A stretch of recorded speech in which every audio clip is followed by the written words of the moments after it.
So I've done this in the past and I've just journaled or video journaled to myself so I can look back and reflect on what it is that I've done. I did it with indoor cycling. I did it when I was recovering from becoming blind.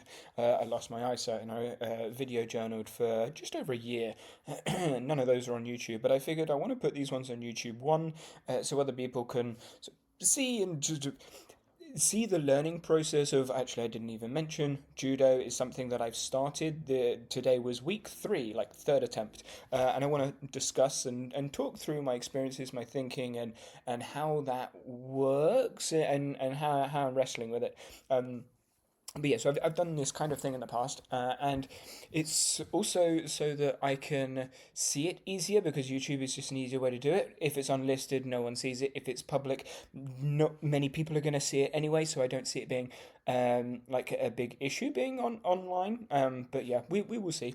Maybe I don't even post this, I don't know, but I'm definitely going to review back on it. So, for context, where am I at? So, um, I trampolined before, have done for years, done loads of other sport, but I still run a trampoline club, so most of my time is limited. The way that I was thinking, so there was someone that I coached trampoline to, and she suggested that I go to judo. So I went to judo, I think it was like 5 weeks ago now, was my first judo session. I had no idea what I was doing. I went in, and this is where I was at. It was judo. You wear white clothes, and you try and get the other person's back on the floor.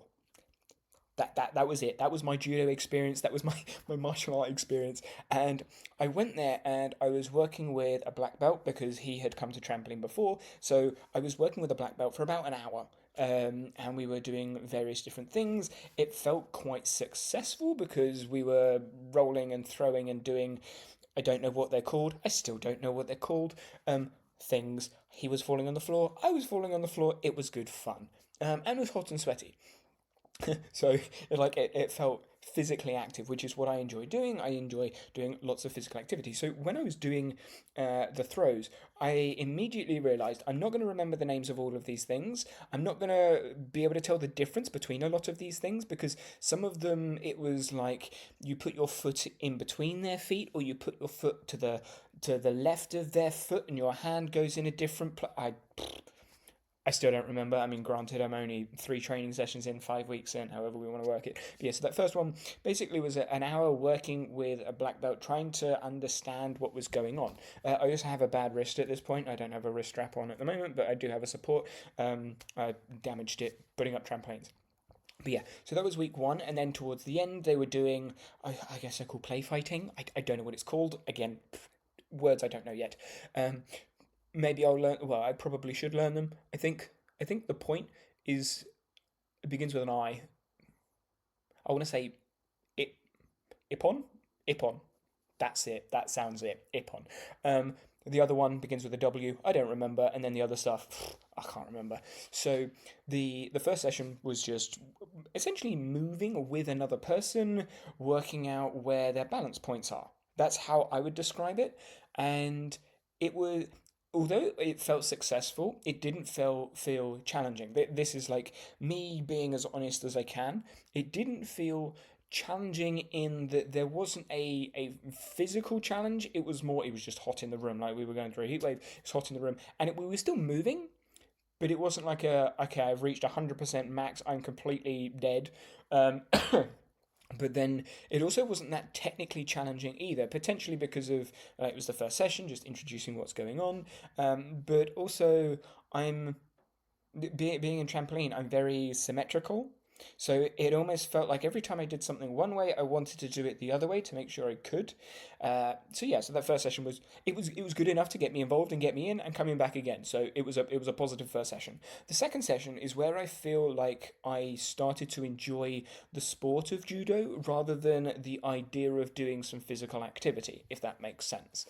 The throws that we were doing, again, I don't remember these. You put, so your, what is it? My right foot was going, I was, okay, I'm going to describe it in trampoline terms because that's the way I think about it. I'm twisting left and I'm using my right arm to twist and I'm pulling them with me, left arm down, right arm across. I twist that way anyway in trampoline, so I'm a left twister.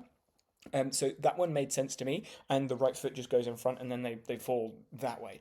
I then tried to do it the other way, and it felt fine. I was working with a brown belt this time, and the brown belt is, I think, about 10 kilos lighter than me, whereas the black belt was, I think, about 15 kilos heavier. So there was a weight mismatch. So this brown belt, working with them, doing different throws, and again, like the names were just confusing. Didn't really understand what was going on when it comes to the names and the throws. I was describing them, like the way I was working through them was I put my foot here and then I throw them that way, or I put my foot there and I throw them that way. The hands couldn't get my head round, and I still can't. Then I had 2 weeks off because I was away for work. Then I came back, and then I did my third session today. And today I was with, ouch, lesson learned. Like you cut fingers. Um, Oh, no, actually, before I move on, I should probably say this, otherwise I will forget. So, on the second session is when I first did the, I don't know, like training fights, sparring, I guess you could call it, a sparring fight thing. And again, this is my second week. This is probably, so it's an hour and a half per session. So, this is probably like almost the third hour. It's like 2.5 hours of me playing judo, fighting judo, doing judo. I don't know what the words are. Um, and they did, I don't even know what you'd call it. I, I want to say like substitutions, but basically there was one person that was sparring against multiple people. Well, one person would go, so it'd be one on one, and then that one person would go, and then another one would come in. So this person would stay, and it like substituting in once the spar, the fight, the thing was over. And I think, actually no, this time we had done some sparring in individual groups, and then a red belt for a red belt. The red belt that was going to stay won that one, and then I got put in. And to me, I was like, I knew roughly what I was doing. Like, I know I need to get their back on the floor and me not have my back on the floor, me not fall over, me trip them over. Like that. That's literally what's going on in my head. Don't get thrown on the floor. Try and throw them on the floor. Um, and the people that were the refing it, they were saying various words, half points, full points, um, things that I wasn't allowed to do. Like I didn't know I couldn't grab their leg, which I learnt in that lesson. But that spar was probably the the ignition of actually, yes, this is something I want to do. Hence I'm obviously now making these videos because I'm like, oh yeah, that was interesting. Why was that the trigger point? That was the trigger point for me. It was because I was physically exhausted. I wasted a lot of energy probably in the spa because there was a lot of inefficient movement everywhere. But I felt progress. Like there was challenge where it wasn't in the first one, but there was enough challenge that I could still grapple with it and go with it. Today, however, was a completely different challenge. I was working with another white belt, but the white belt is 105 kilos. I'm 72, so they were 30 kilos heavier than me, and we were playing with throws. The throws, again, words well over my head, and they were too complex for me to understand. To be honest, I tried putting my arms in different places to get them. It might have been a combination of they're taller than me and bigger than me, and I don't know what I'm doing, but I don't know. I should say at this point, all the sessions are fairly what I would say traditional in the way that they are coached. In well, traditional in my sense, it's not following ecological dynamics or the constraints-led approach to coaching or games coaching or anything like that from a coaching background. So here's an isolated technique or an isolated skill. Let's repeat that over and over, and that's basically the first hour, which I struggled with. Like I did them, but I couldn't work out how to then transfer that into a live spar. Then when we got to live sparring, again, I'm still matched with this white belt, so it's me and him. Um, Before that, we had split around, so it wasn't just me and him the entire hour. We had changed around, but the last sort of half hour, 40 minutes was me and him. And what I realized is most of the things that I was doing in isolation did not work whatsoever with this person because they were just too big. Like every time I tried to throw them, I either didn't have the right timing, didn't have the right efficiency of movement in some way, or I just didn't have the strength to get this person onto the floor. They described me as a cat, so I feel like I have good balance, but as soon as they came in to try and throw me, I couldn't defend. It was just, yep, I'm going now on the floor. Um, but even though I lost 4-0, I felt like I learnt more in that engagement than I had in the whole hour before that, and probably the first lesson as well, the one with the black belt. It felt like I became more aware of where my body should and shouldn't be going in these situations, how to move my center of mass in different ways, to try and coordinate with the other person. For those of you that might be a little bit lost here, ecological dynamics, because I recognize I mentioned this before, comes from ecological psychology and dynamical systems theory, which is an area of research which I'm familiar with and use in my coaching practice, which is the language I'm trying to avoid using, but it is coming out.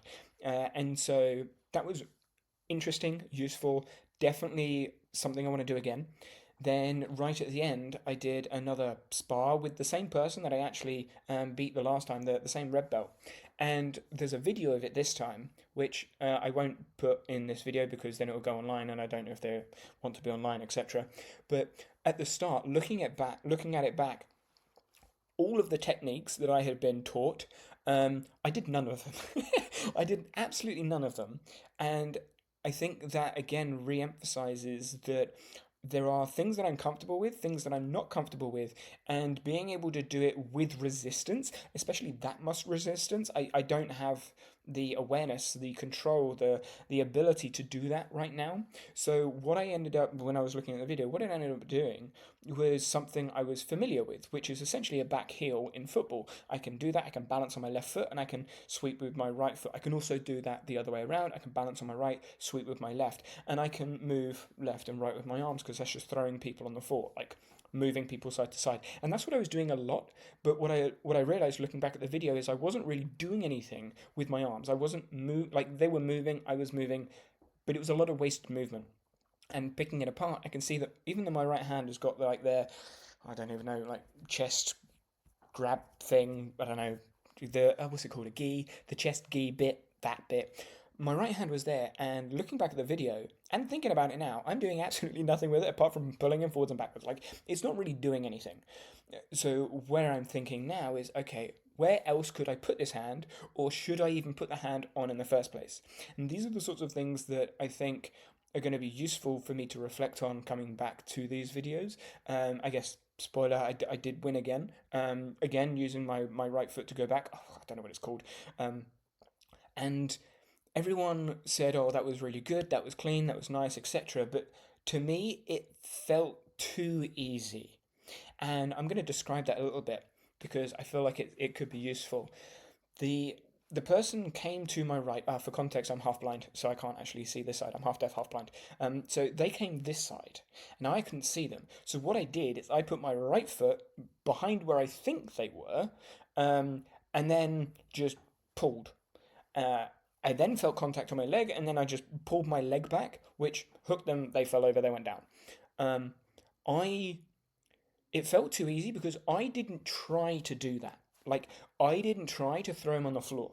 I tried to feel where he was because I couldn't see. Then when I did, then I was like, oh, okay, now let's grab on. Like, I didn't think, let's throw him like this or do that. No, none of that. It was just how I would describe it ecologically anyway, is I recognized he was going that way, and there's an affordance there, I can bring him back, and if I put my foot in the way or leg in the way, he's likely going to hit it. When there was contact, then I could, like, well, I wouldn't even say I threw him to the floor. It felt like he fell over, which maybe is why it's easy. Maybe that's a good thing. Maybe it's not. I don't know.